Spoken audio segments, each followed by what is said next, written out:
Hey everybody, and welcome back to the Fish Tank. We've got some tournament action today from my latest Fishbowl Brawl. It's going to be 2v2. It's going to be Darkrow and JF against Jules and F1cUs. This is in the semi-final. Now, the second semi-final, Set and Nerzel received a bye in that, so fortunate for them. Unfortunately, their opponents weren't able to continue in the event, so Set and Nerzel will await the winner of this match in the grand final. And just very quickly to remind you, my 1v1 and 2v2 Fishbowl Brawl tournaments are back every month. So keep an eye out if you're interested in getting involved in those. Lots and lots of rubies and in-game content to be won and guaranteed prizes for all. They do start around the same time as the patch. When the next patch drops, there'll be a week while the registration's open, and then a week after that, the games begin, and those games will be play over time events, so you do get 3 days to complete each of your matches, so it's super convenient, hopefully, for everyone to get involved in. Anyway, that's what's going on overall, but let's have a look at this match here. Darkrow and JF dominating the event so far. Jules and F1cUs, they're going to have their work cut out in this match. Now, as always, the teams do get some ban powers.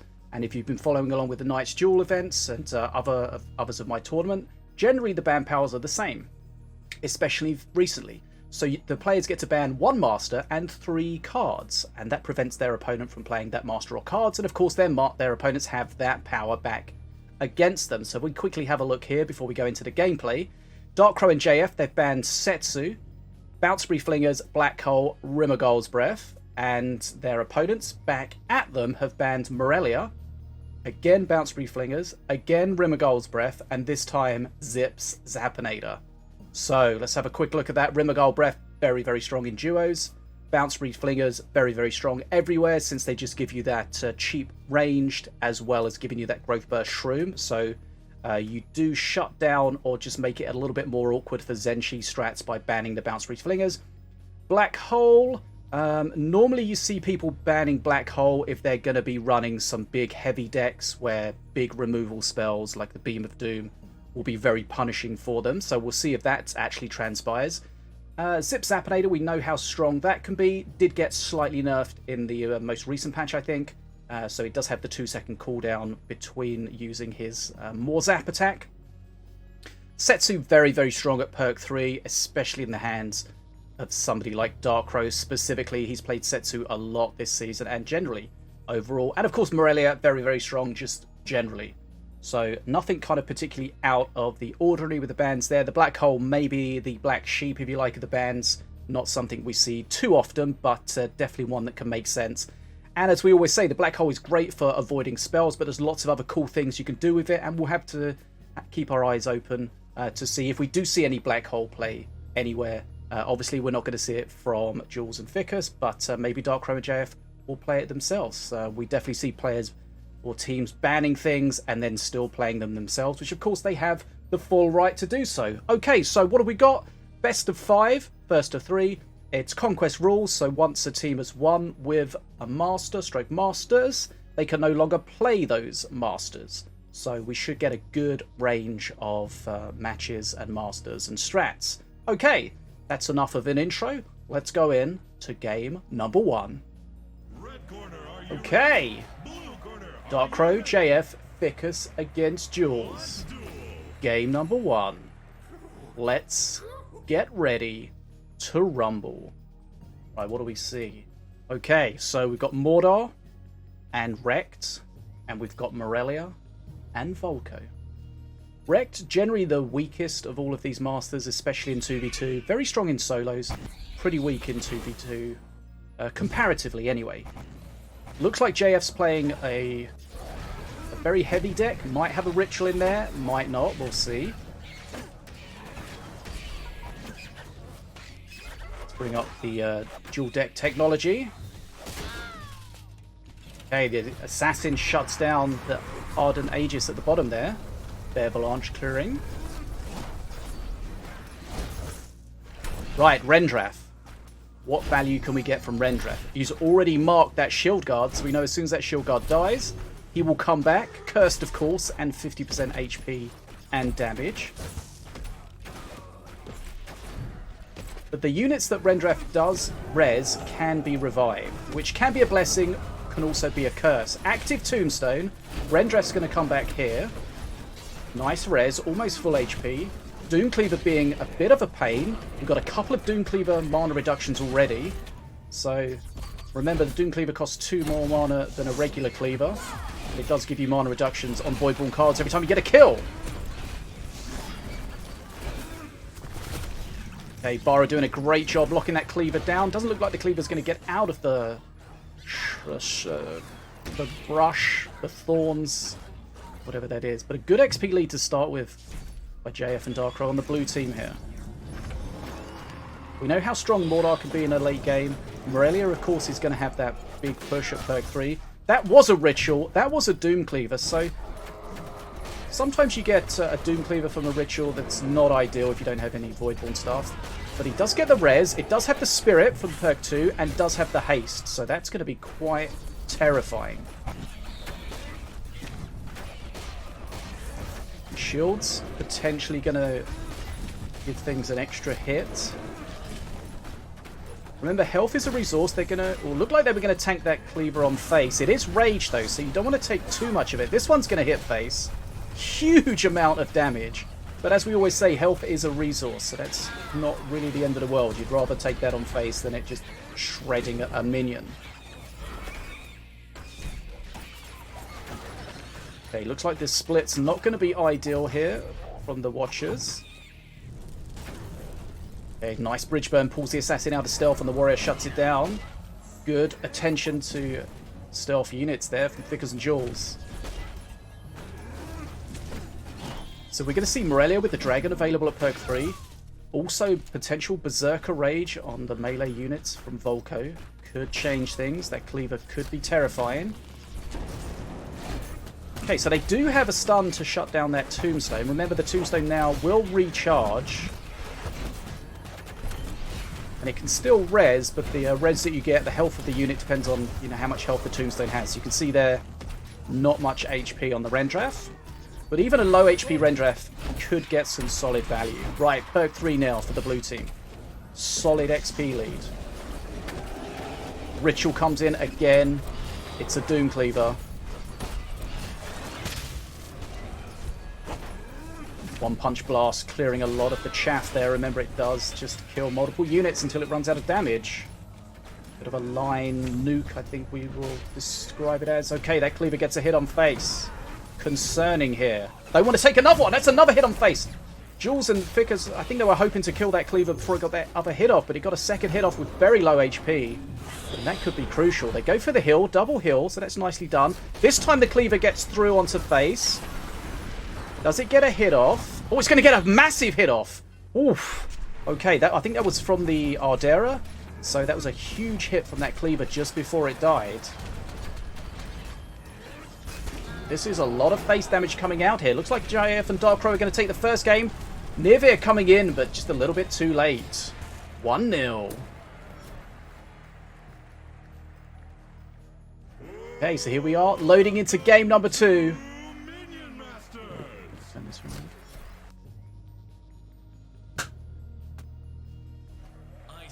So here we are, loading into game number 2 of this best of 5 semi-final. Darkrow and JF a game to the good.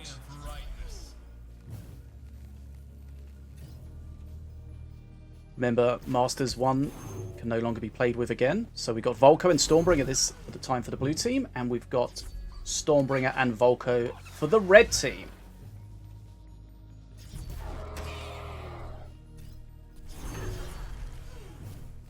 Cleaver is a card we see so much. Jolo's going to do a good job shutting that Cleaver down. Going to need a bit of support. Maybe not, but it's we're going to kill it more quickly.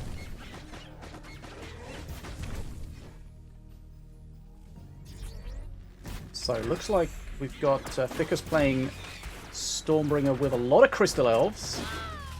Also seeing Crystal Elves from, looks like JF Stormbringer as well. Right, so the Cage Prowler is put down. Is there anything that they can use to put pressure on the Cage Prowler?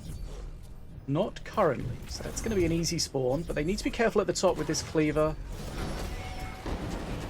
Okay, so the Snake Druid does lock the Cleaver down for a little bit.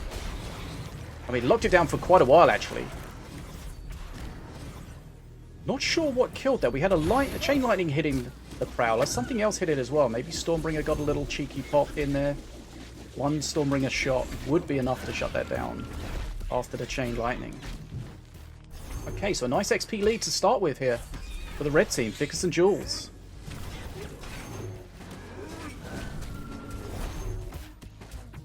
Pincer takes out the Arcanist in the back line. Always nice to kill the Arcanist on the Border Patrol because that's the AoE unit. It's difficult to deal with when she's alive.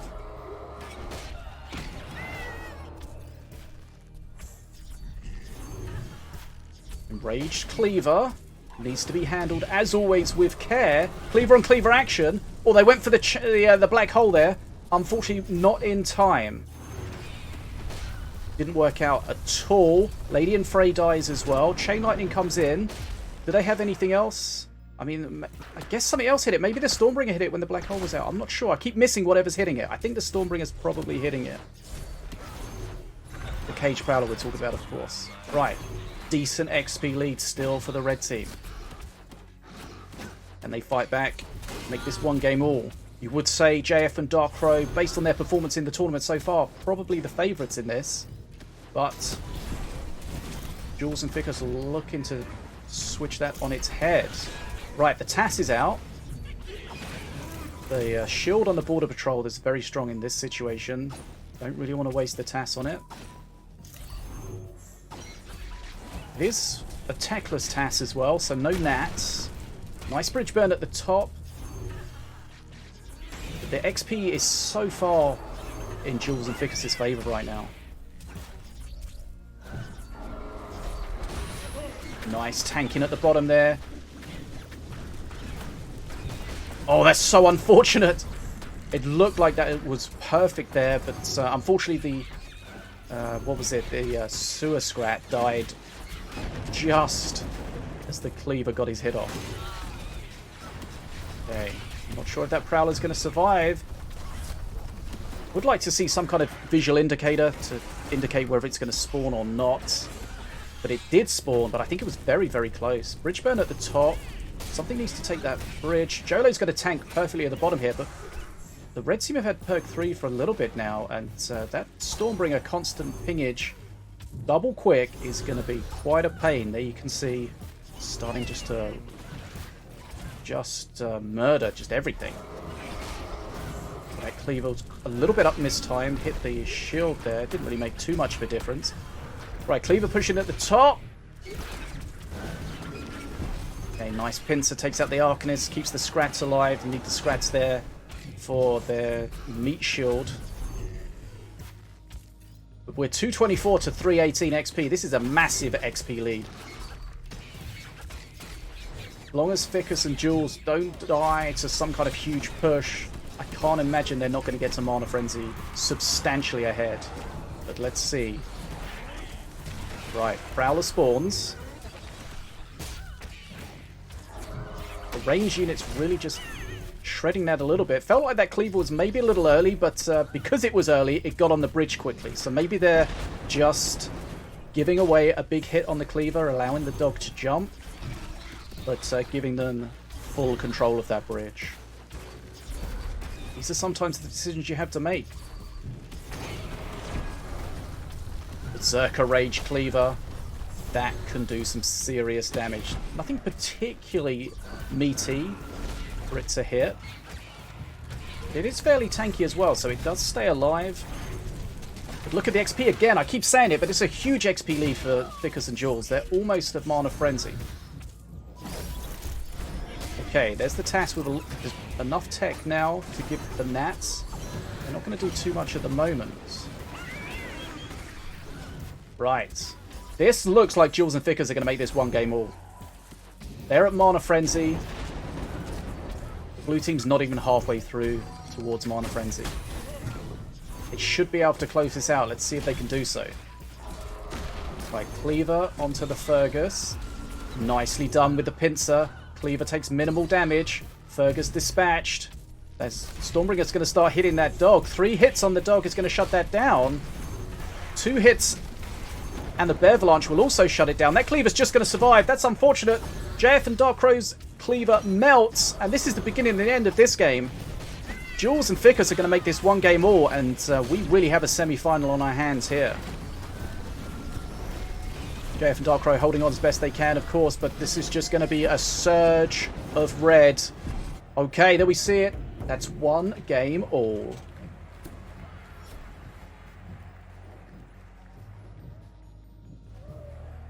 Right, here we go. Loading into game number 3 of this semi-final. Jules and f("cUs leveled up at one game all. Where are we going now? Right, Stormbringer and Volko. Looks like JF and Darkrow sticking to the same deck. We've got f("cUs and Jules switching to Diona and Apep, of course, when you win with a Master. You've got to switch to an unwon with Master. Conquest rules. Don't be confused with Guild Conquest. It's completely unrelated. Right, there's going to be a lot of Crystal Elves again. Crossing at the bottom there. Felt like maybe... Not sure, maybe he didn't like the pincer, not particularly good value. Since it probably would have died anyway to whatever was already there. Right, can the Prowler get activated?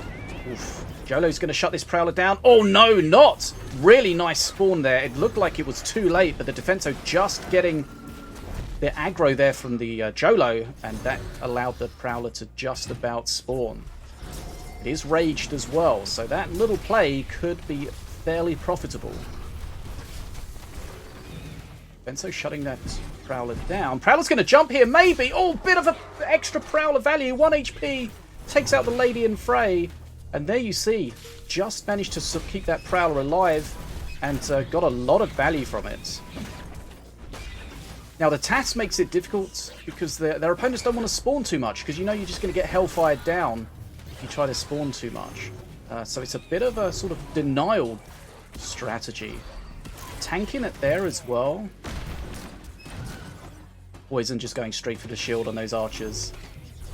But XP lead this time for the blue team. They struggled in the last game. This time, they're ahead on XP.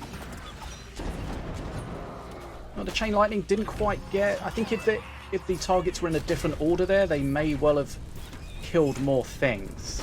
Chain Lightning has a far reduced jump distance compared to what it used to. I think I might sneeze.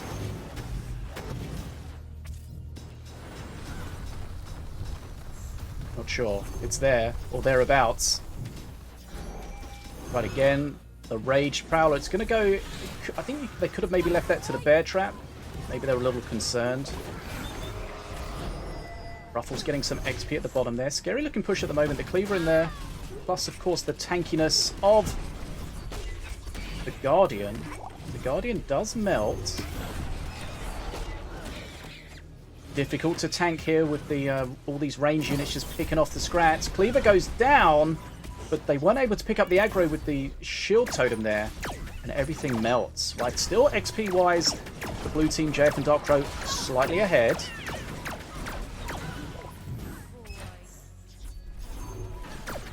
Okay, so the Cleaver gets locked down on the bridge, which isn't the worst thing there. f("cUs and Jules. Had it been locked down just off of the bridge, that would have been really frustrating. The Defenso takes out Lady in Fray. Interesting to see that happening. And remember, once we get to perk 3, those melee units, I wanted to say rage units, well I guess they are. Those melee units are going to become Berserker Rage buffed from the embers on the bridge. So that Prowler can be an absolute terror. The Cleaver as well, but the Cleaver doesn't attack quite so quickly, or very slowly indeed, so it's not so much of a terror, especially against a lot of the smaller units. It will just work through that Defenso. Perk 3 now, Stormbringers are going to start popping off. They need to be careful here with this Cleaver to Cleaver interaction, because one of them had Berserker Rage, and one of them was just regular. Just a vanilla Cleaver.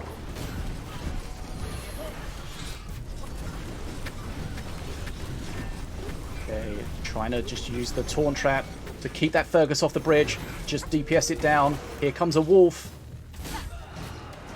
Yeah, that worked out quite well because that Sentry was basically dead, so just taking a huge hit for very little HP. kind of worked out nicely for them.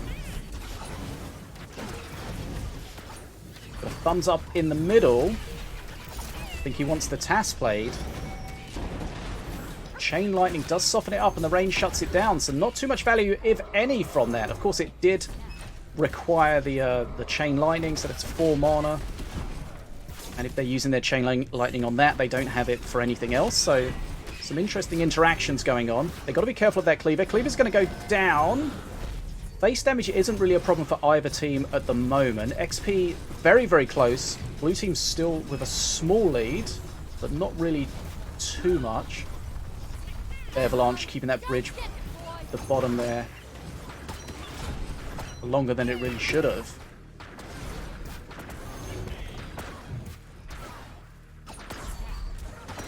Getting some good spirits from the Spirit Mancer, but not really anything good for them to land on. Spirit on the Warrior would have been a lot better than Spirit on that Scrat. Okay, Black Hole brings everything close to the Fergus, including the Cleaver. Well, the Cleaver was spawned and then went in there. That was a nice attempt from JF and Darkrow with the Black Hole, but the Cleaver shut it down, and Ficus and Jules really were very quick to see the danger there and react to it. Nicely played.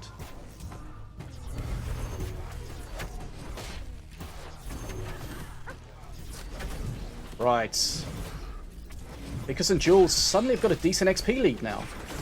They've been really behind on this whole game on XP, but suddenly things are changing a little bit. Having to use Kernef there to tank that Berserker Rage Cleaver. Kernef, of course, a free card from APEP, but still, you don't really want to just throw it away unless you have to. Right, red team, Jules and Ficus, Mana Frenzy. They've got it slightly ahead. 8 XP to go for the blue team. Can they level this out? Can Ficus and Jules take a lead here? Right. Mana Frenzy for the blue team, but the red team have had it for a while, and they've got a good amount of units out on the field. It's going to be difficult for them to defend here.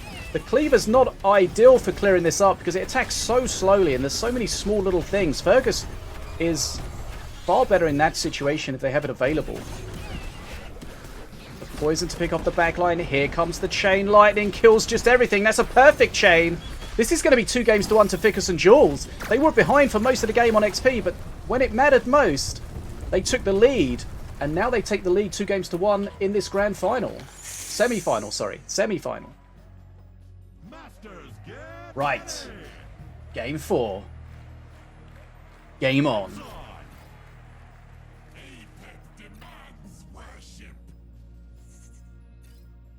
What have we got? We have got APEP and King Puff against King Puff and Morelia. Now, a little behind the scenes, I'm recording this for the second time because my dumbass managed to mute myself halfway through.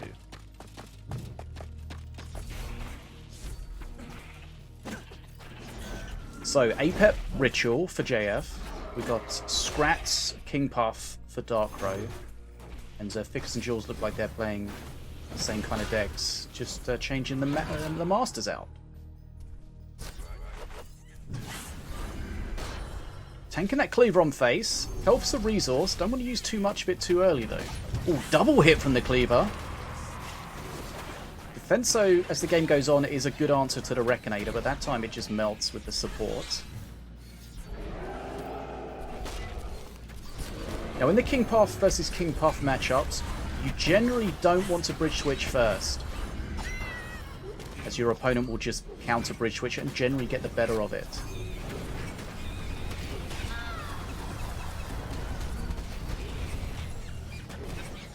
Right, Doom Cleaver goes down, didn't get any mana reductions.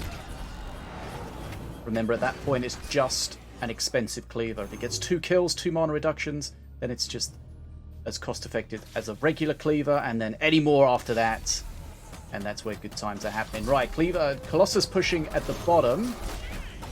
I think they tried to kill that with the Cleaver before it got a swing off, but they weren't able to actually get that quite correct. So the Cleaver did take a big hit. Here comes Rendrath. Remember, Rendrath will mark units and they will come back cursed and half as deadly. We see the Cleaver, 50% HP, 50% damage. Those units can get a lot of value, but this time we're going to see Rendrath just hitting the small things. And Rendrath, not a card we see too often. I think it's a card that has to be used carefully. If you just throw it into the opponent's field, they're going to handle it and you're going to get a little value. If you're able to use it defensively, get that value, and then push, then it can be really valuable, I think. Remember, if Ficus and Jules of the red team take this, they will go to the grand final where they will play Set and Ner'zhul. If JF and Darkrai do take this, they will bring a decider in this best of 3. 5.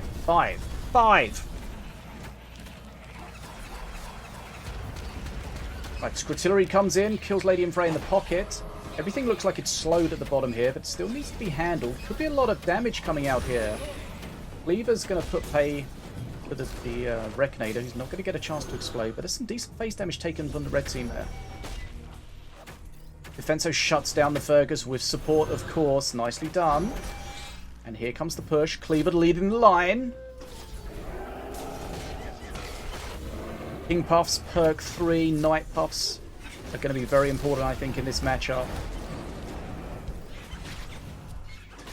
Neither team quite at that perk 3 mark yet, but getting close. And here comes Azali, can be really powerful, shielding all of those ground units. Right, Rendrath pushing at the bottom, does have a Spirit from the King Puff perk 2. King's Gifts, so that's going to take some dealing with. Generally you want to deal with it by tanking it on weak things, on buildings, or on face if you have to, if you've got the health to support it. But here comes the first bridge switch generating Night Puffs, 5 Night Puffs pushing at the top, and this is a good looking push coming out here. Does this kill them? Are we going into a decider? It sure looks like it. 80 HP, 40 HP. What do they have to close out? Morelia with the heal. That's a double heal, so that's 200 HP. Keeps them in this. There's some Night Puffs for the red team.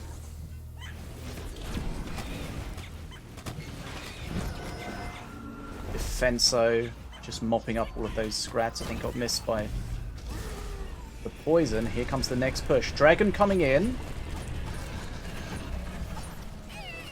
Can Nirveer change things? XP's not too bad. The red team are a little bit behind. But they're so low on HP, that's a real issue.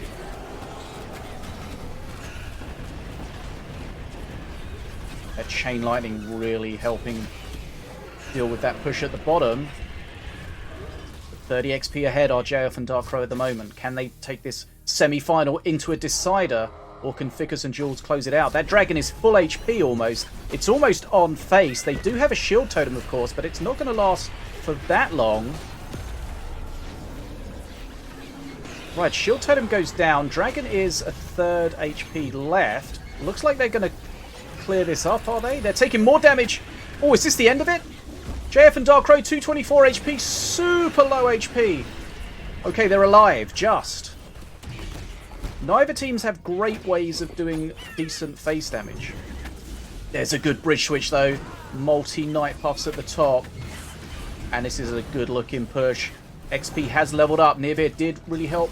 But so low HP at the red team. How do they possibly hold this? That Rekinator ominously close to face. Fergus pushing at the top. He's pretty low though. Okay, they're doing a good job holding on. But it looks like there's going to be no Night Puffs from King Puff perk 3 there from the red team, and that's always a bad time if you're switching the bridge and not getting Night Puffs. That's when you know your backs are up against the wall. Mana Frenzy for the blue team now. Both teams super low HP, but it feels like the impetus is with the blue team. They should, I think, close this out. They've had the bridges for a while. They should have so much value from that.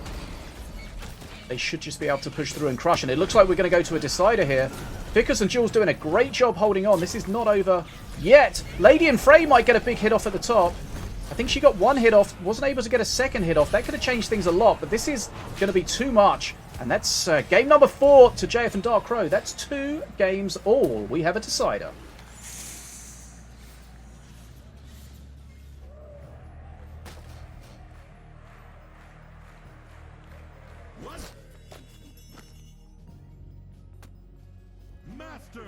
The semi-final comes down to this. Darkrow JF 2 games, ficus Jules 2 games, best of 5. Winner takes all. Who's it going to be? Gonna find out. Together. Blue decks engaged. What do we have? Setsu and Volko. Remember, Setsu banned by JF and Darkrow so their opponents can't play it. Appreciating how strong she is and deciding to play her themselves. King Puff and Morelia. Same as from the last game, I think, for Jules and ficus, and that was super, super close in the last game, so they feel like maybe they can just do just a tiny little bit better this time.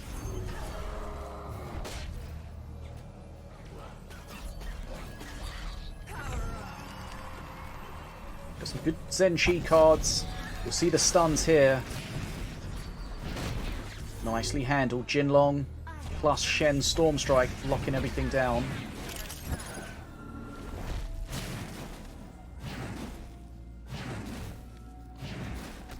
We know Setsu at perk 3 is going to be a bit of a terror, so ficus and Jules need to make sure they don't take too much damage early on.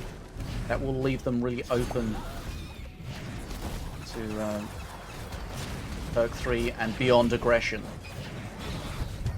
This is some decent damage coming out. Shockrock clears the pocket after the Scrutillery softened everything up, and that's actually a huge amount of damage. 1300 HP left, and you've got to be so careful against Setsu, because as soon as you drop relatively low HP, that puts you on a timer against Setsu.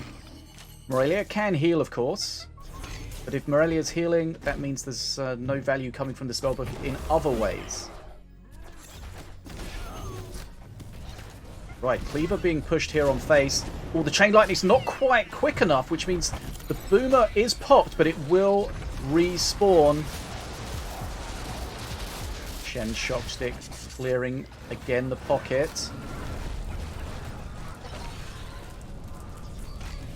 Okay, the Pincer of Dread and the Setsu enough to kill the Shen there. But a good XP lead for JF and Darkrow, the blue team, at the moment. This is a strong showing for them at the moment. They're ahead on XP, and they've done a lot of face damage to ficus and Jules. And they really are just keeping the pressure on. Shroomer gets to the bridge, splits.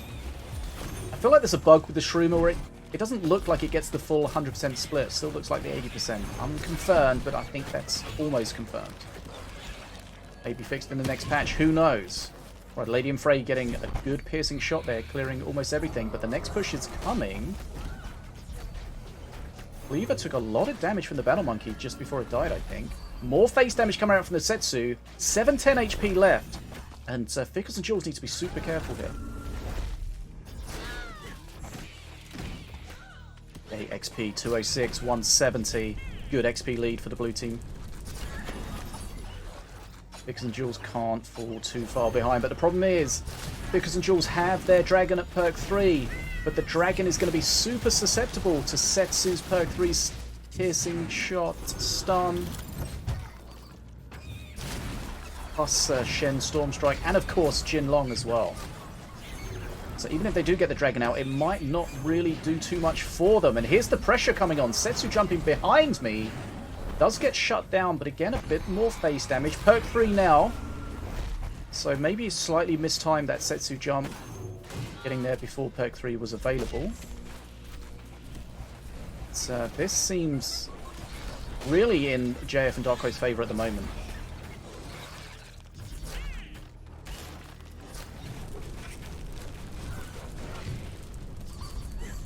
Don't think that Reboom is going to get too much value. Isn't supported. Does go down.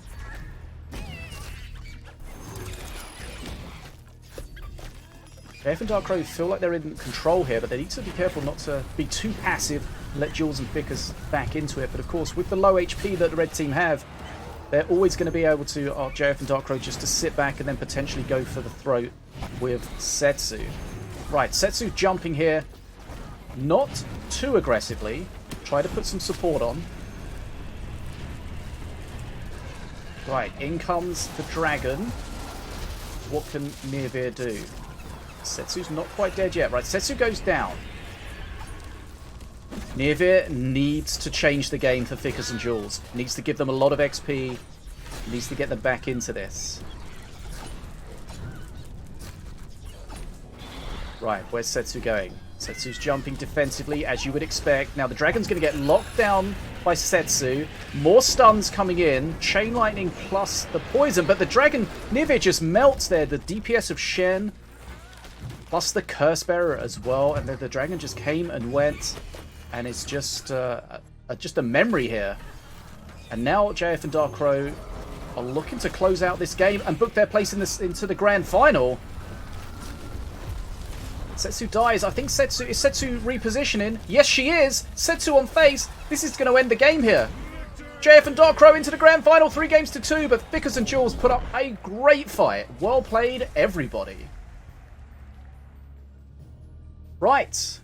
Darkro and JF will face Set and Nerzel in the Fishbowl Brawl August 2v2 grand final, and that video will be on YouTube as well, of course, so keep a look out for that. Make sure you hit the subscribe button if you're enjoying the content here, and make sure you don't miss out on anything Minion Masters related. And of course, another reminder that the next month tournaments will be opening for registration soon, so there'll be a link in the description here. There'll be links in Minion Masters Discord, my Discord, in the news page in the game. Just keep your eyes open if you want to get involved. 1v1 and 2v2, play over time, a lot of fun. Open to everybody regardless of ability, and guaranteed prizes for all. Really would be great to have you out there. Okay, my name's Bad as the Fish, and I hope that wherever you are returning my awkward wave.